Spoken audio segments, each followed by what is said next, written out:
Well, we're out here along this busy highway. Figure we do a little bit of advertising. Say no to polyester, buy cotton. I don't know if that was Kelly or one of the kids or whatever, but I like the way they think. In fact, that gives me another topic to talk about when we get started on this next field. Kind of gives me an idea. We can also advertise our YouTube channel on a module over here on the highway. Might pick up a few subscribers that way. I talked to Kelly about that.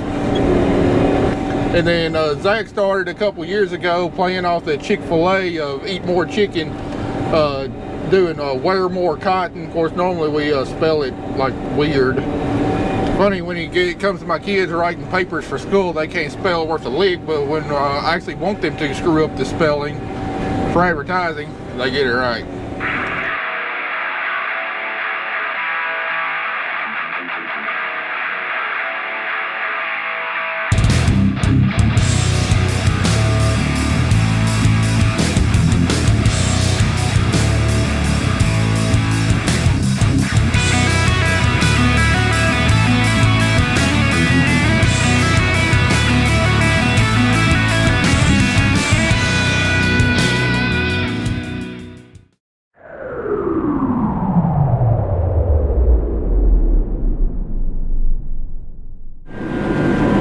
Alright, going back to what I said in my last clip, cotton is the largest supply of naturally grown, sustainable fibers in the world. There's nothing else that will compare. There's a lot of other natural fibers out there that are just as good, and as far as quality goes, may be a little bit better, but they're not going to be in as big a supply. And you know, the cost is going to be more also. You know, like just like wool, for example. Wool's an awesome fiber, but you know, it's not in as big a supply. It's going to cost a little bit more. Silk is another natural fiber, but it's definitely going to be pricey. I believe hemp is coming on strong. It's an awesome fiber. Don't really know what the cost on it is, but I know it's definitely not in plentiful supply, but might possibly be in coming years. But you know, just for cost and availability, cotton is going to be the #1 natural fiber in the world. And our biggest competitors are a lot of synthetic fibers. Your polyester, your rayons, spandex, and I'm sure there's some others I'm not listing. The thing is those fibers are not sustainable. Those fibers are made from non-renewable resources. Take polyester, for example. Polyester is basically a form of plastic. If you're wearing polyester, you're wearing plastic on your body. You know, plastics are made, you know, from oil and other non-renewable resources that are mined out of the earth. And therefore, because they're non-renewable, you know, by definition, they're not sustainable. Not only that, those kinds of fibers are not good for the environment as they break down. You got tiny little pieces of plastic floating around in the environment that you know, is going to take decades to completely dissolve or break down if they ever do. You know, there's been reports of you know, a lot of the polyester fibers finding their way into the ocean from where those clothes made out of polyester are, you know, washed and laundered, you know, on big cities in the East Coast. Then of course they find their way out into the ocean. Whereas cotton is a natural fiber and will break down naturally in the environment and will not contaminate the environment. You know, a lot's been said, well, cotton's not all that great, sustainable. You have to use tons and tons of pesticides per acre to produce it. And I mean, in some cases, I mean, yes, we do have to use synthetic pesticides, but the pesticides we use are way better than they were 20, 30, 40 years ago as far as being safe and being not damaging to the environment. You know, I've tried to document for the last 2 years, you know, the process of growing cotton, you know, what we have to spray, when we have to spray it, and yes, we do, because insects is a big problem in cotton, and we have to control them to have, you know, any sort of production. But there have been a lot of big advancements made in pesticides and the amount we have to use and the type of pesticides we have to use. But you know, there is no perfect solution to any kind of fiber. Every kind of fiber is going to have its drawbacks, and with cotton, you know, the amount of resources it takes to produce cotton and the pesticides we have to use is one of the drawbacks. But still, you know, cotton is a renewable resource. We can keep on producing cotton year after year after year. Whereas with your synthetic fibers, you know, eventually at some point they're going to run out of the feedstock to make those fibers. Not to mention with the contamination that they produce in the environment. But one of the things that makes cotton so great of a fiber is, in my opinion, is its breathability. I mean, you put on a piece of polyester, spandex, or rayon. I mean, you get in some warm weather. I mean, you start sweating, and that sweat has no place to go. It's on your skin. Whereas cotton has the ability to soak up moisture. You know, that's why it's used for, you know, underwear, socks, you know, places that normally sweat on the body. And the reason it's able to absorb moisture is because because the cotton fiber itself is actually hollow in the center, and that's what allows it to absorb moisture, whereas your synthetic fibers are solid. So that's really what gives cotton its breathability. So I'm not telling you what to buy.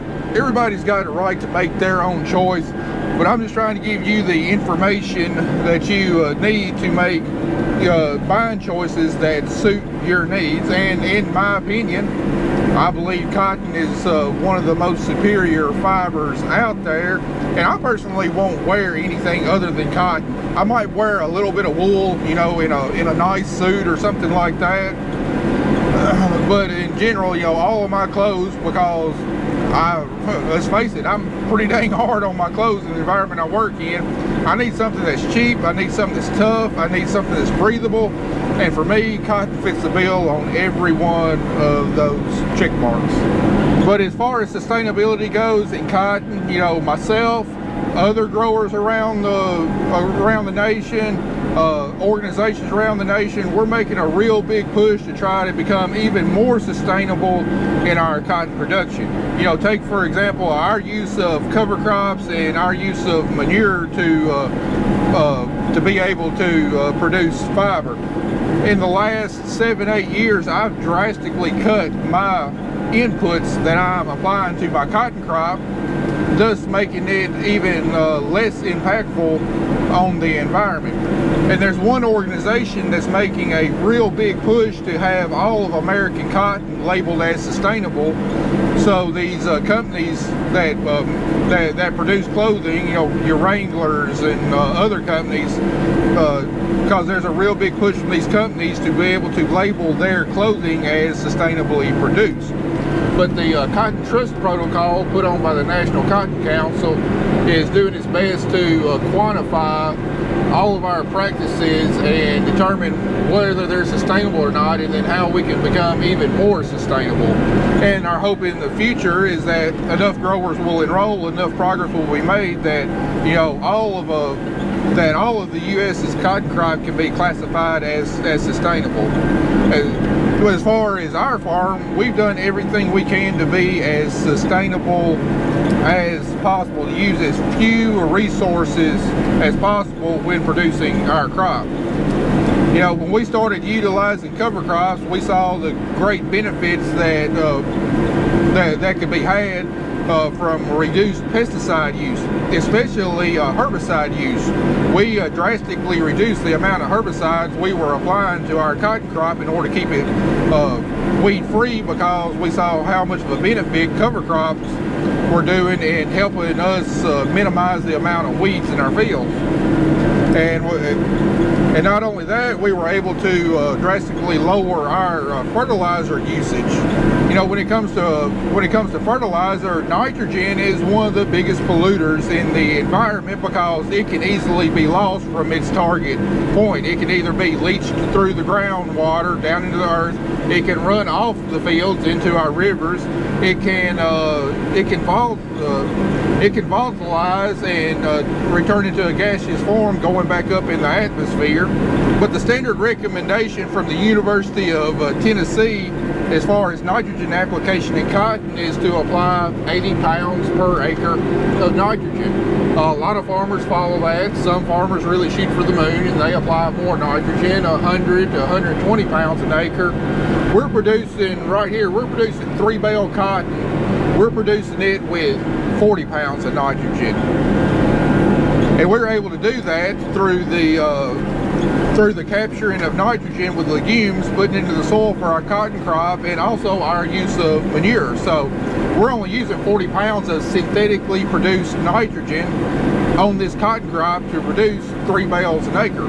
What a lot of other farmers are applying 100 to 120 pounds an acre to produce the same kinds of yields. All right, now take a look in this bowl buggy here. There's approximately 5 bales of cotton there in that bowl buggy. Now here's some neat facts about what that 5 bales of cotton will produce right there. It'll produce around 4,200 women's shirts. It'll produce around 41,000 handkerchiefs, around 2,000 pairs of men's pajamas, around 2,600 men's dress shirts, around 2,500 adult sweatshirts, around 1,600 pairs of jeans, around 1,100 full-size bed sheets, around 6,000 pillowcases, around 6,000 bath towels, and around 15,000 diapers is what that one bowl buggy of cotton will make. Now the type of cotton that we're producing is called upland cotton. It's a shorter staple, which means a shorter fiber length cotton. That is, you know, it's not really used for the really fine fabrics. Your really fine fabrics, like I'm sure you've heard of Egyptian cotton. That is a cotton that's grown in Egypt and has built up a market for itself with the name Egyptian cotton. It is an extra long staple cotton that produces really fine fibers. That's what gives like bed sheets made with Egyptian cotton, what really gives it that nice silky feel. Now the type of cotton I produce will not make that type of bed sheet because it's got a little bit different type of fiber. But if you want some American made cotton with that same type of feel, look for bed sheets that are made out of American Pima cotton. It's basically the same thing as Egyptian cotton, but it's grown in America's Southwest, your Arizona, New Mexico, California. But it's got a really long, staple, which means a really long fiber length, and it's just as good quality. I mean, it's the same thing as Egyptian cotton. It's just not grown in Egypt. But that American Pima and Egyptian cotton is what's used to make the really fine and expensive fabrics, whereas our upland cotton that we produce is used for everything else, just your standard clothes, underwear, socks, you know, your cheaper bed sheets, pillowcases, mops. Do you know that American cash, like dollar bills, $20 bills, all of that has got cotton in there too? It's got American upland cotton in it. All the reasons I listed earlier, plus that, you know, that's why I'm encouraging you, when you go to the store, you know, please keep American farmers, American cotton farmers in your mind when making your purchasing decisions. Just because you see that something is made overseas, you know, China, you know, Korea, Vietnam, Pakistan, you know, it doesn't mean that those products were not made using American cotton, because approximately 85% of American cotton is exported overseas, because that's where the majority of the textile mills are, because labor is so much cheaper. So basically we produce the cotton, we ship it overseas to the mills, it's made into clothes over there, and then it's shipped back over here to America. But America is the 3rd largest cotton producer in the world. So even if you buy you know, some fabric that says made in China, made in Vietnam, made in Pakistan, you know, there's still a very good chance that it's got American cotton in there.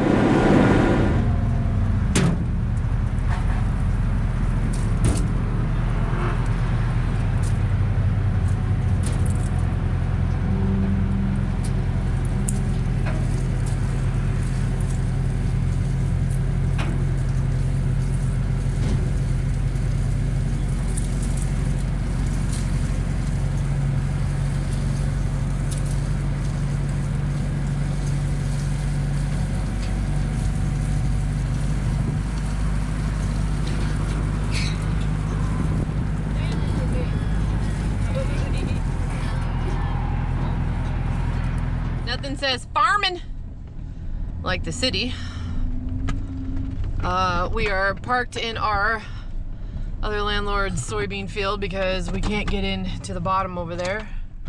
And just watching all the people drive by. So now, because of these power lines, I'm gonna have to move it from there to there. So it's just me and Nate right now because the other builder is over at the other farm because it broke and we had to ratchet strap it. Yeah, Big Don's back again because he just likes being out here. Look at that. Check it out. Nate wrote that on there.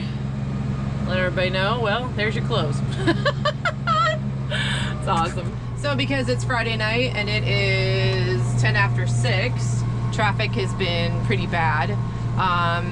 I am coming from the top field, coming all the way around. I'm gonna go through this opening over here and then just diagonally scoot across to where Matt is. It's a lot safer and I'm not hitting any trees and people can see me because it's a wide open space over here in this corner. People take this corner at like 45, they don't even care. They'll put it on 2 wheels to get to where they're going because welcome to the city, right? So here's the opening that they gave us because it is so much easier and I am just literally gonna just diagonal right across. No tree limbs to fight, no electrical wires, none of that. Just I can see the traffic coming this way and I can see the traffic coming that way. All about safety. All right, I have my basket and oh, let's just go ahead and do that really quick. And then I gotta watch for traffic. As you can see, that's the main road, main highway. Come on, big girl, get up on her. I don't see nobody coming. So just kind of like do this little, see? Ah! And I gotta fight trees, power lines, and people. No trees, no power lines, no people. All right. That might be a new jingle I got going for harvest. I'm running on 3 hours of sleep and a dream, baby.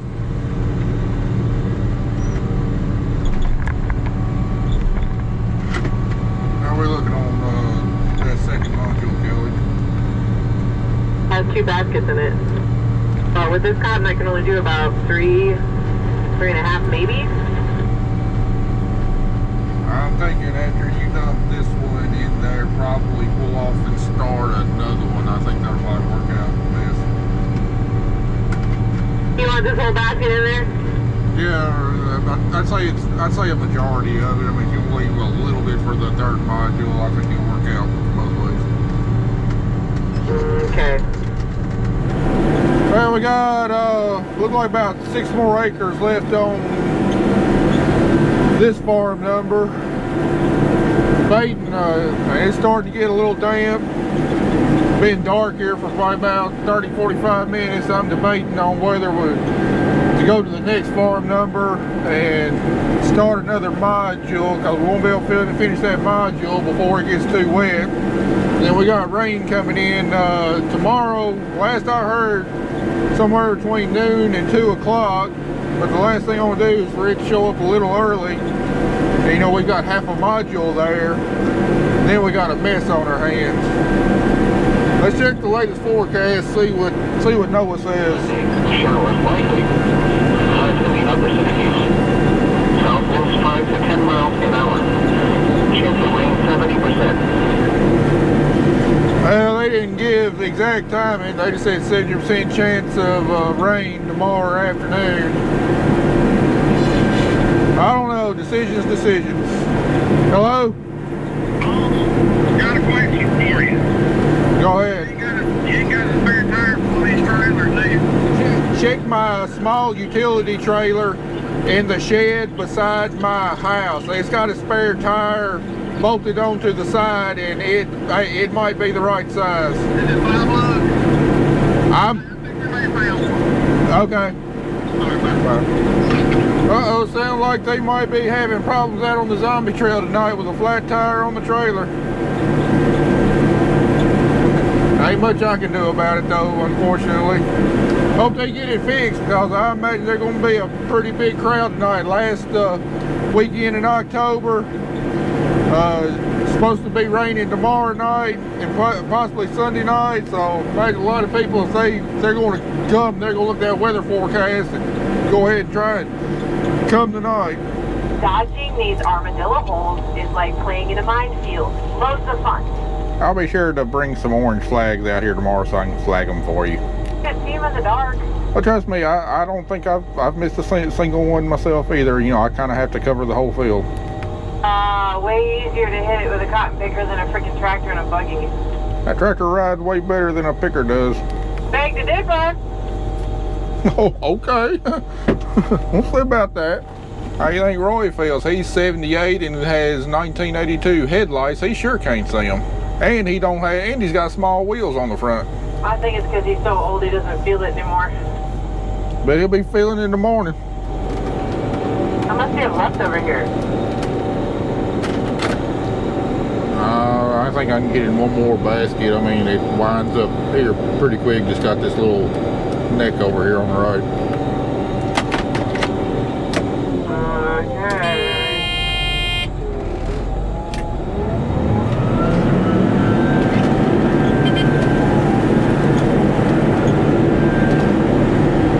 I'd better wind it up fast. I just got a low water alarm.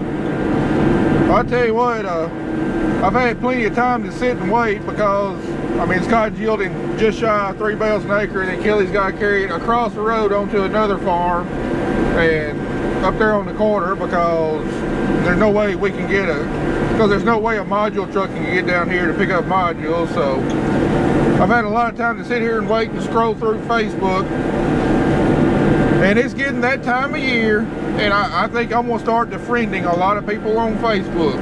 Anybody that's posting end of harvest pictures before the 2nd week of November, I can no longer be friends with you anymore, because it just hurts too much. We get to this time of year, y'all post y'all done with harvest, and we still got like 150 acres of cotton to pick, you know, 400 to 500 acres of wheat to plant, 400 acres of beans to cut. Although, you know, if we didn't grow cotton, I'd probably be posting some end of harvest pics myself too. We'd have that opportunity. Just this cotton takes so long to harvest, and plus, you know, we waste you know, somewhere between 2 and 3 weeks there, end of September, first part of October, when we could be cutting beans or something if we had beans instead of cotton, because we got to wait on the cotton to get ready. And then of course we can't plant wheat, because the vast majority of our wheat goes behind cotton, so we can't plant it until we get our cotton picked. But you know what? Those guys that are cutting beans aren't grossing $1,500 per acre either, so I guess we'll just stick around and harvest a little while longer and enjoy a little bit better bank account this winter, because we're going to need it next year to pay for all these inputs. That's probably going to be even higher next year than what they was this year. Anyway, for the 0.5% of viewers who have a hard time getting sarcasm, that was sarcasm about defriending anybody that posts into harvest pictures this early in the season. I'm proud for them, glad they're done, and hope they can go ahead and start catching up on some much needed rest. A lot of years this time, I just sure wish I could join that crowd myself. We'll get there though, sooner or later.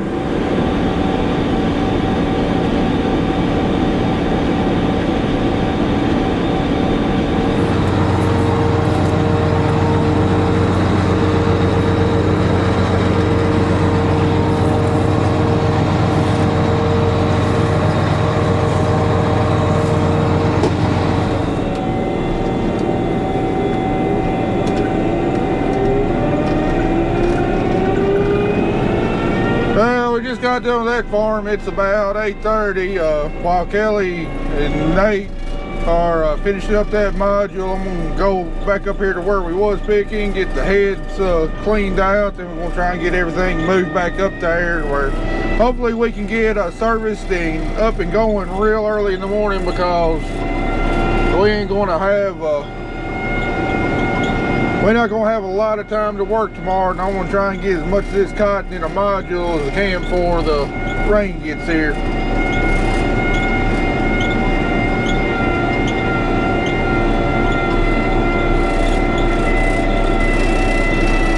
So anyway, I'll see y'all back here in about 12 hours or so.